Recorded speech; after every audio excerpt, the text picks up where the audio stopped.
Today I'm going to show you guys how to work with shadows. And then one thing I really love when my background is removed is playing with the dimension. So the way we do that is we go to edit, which is right here on the left side of your panel, and we want to add effects. So there's lots of effects we can do with our images, but to give it dimension, we can go into shadows. There's quite a few different shadows, and then under each shadow is a lot of things you can play with. So we can make, we'll do a different one on each one so you can see. So once we click glow, we can change our glow size to the size we want it. We can also change the blur amount that it has, like it can be a solid outline or it can be glowy. We can change the color of this, which I just love. I think that's so cool. It just gives it kind of this neon-y look. And then we can change the intensity. So let's go over to Pooh and let me show you a drop shadow. I love drop shadow. It just makes him look like he's coming off the page. Obviously he's layered under Cinderella, so that gives a different effect. You can tell he's further away than she is, but he's also off the background. Just love that. With the background, we can change the blur amount, we can change the angle, so maybe you want it to look like they're sitting in different positions.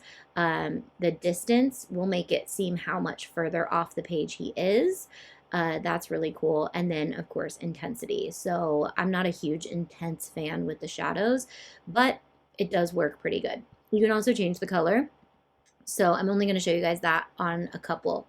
Let's play with Ivy. Let's give her an outline. So when we give an outline, I never really like the black outline. It just doesn't look, I mean, I'm sure it works for something, but it's not my favorite to use. So I definitely love these pops of color right now, especially since I'm using a lot of like 90s nostalgic magazine styles in my graphics right now.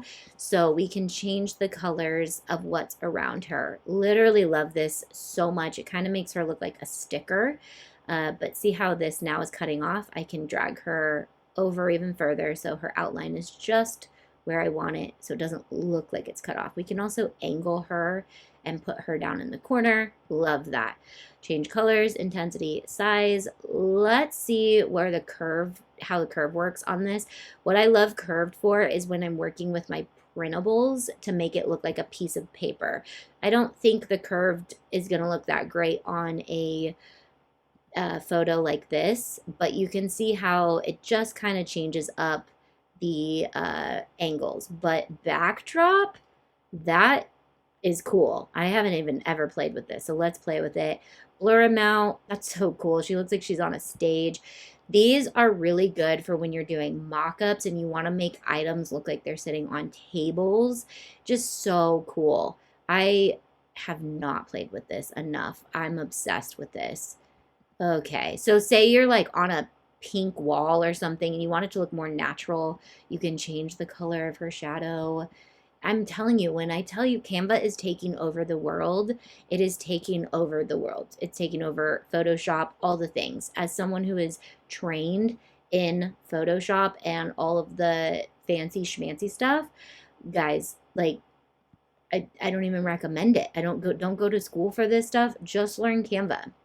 Okay, I'm gonna play with the graphic. One more graphic, but I'm going to let you guys know that I have all of my Canva videos going up directly to my members right now. So if you are a member and you want all of my Canva videos, they are available in my Canva course. My courses are available to all of my members. And you can also purchase the course if you don't want to be a member, and or you can wait for every Monday because my videos will come out. But I'm cranking these videos out, so while YouTube has to wait every single week, my members are becoming Canva masters right in front of your eyeballs. Okay, so this is how I love to do my graphics. I love taking, because I have thousands of projects, I can literally feature 5 to 10 in one graphic. So it just makes me so happy when I can do this. So I hope you enjoy background remover. If you guys need Canva Pro, there's links in the description, but I am coming at you every Monday with new videos. So see you guys next Monday. If not, I'll see you on my course because I got so many videos in there. Love you guys. Bye.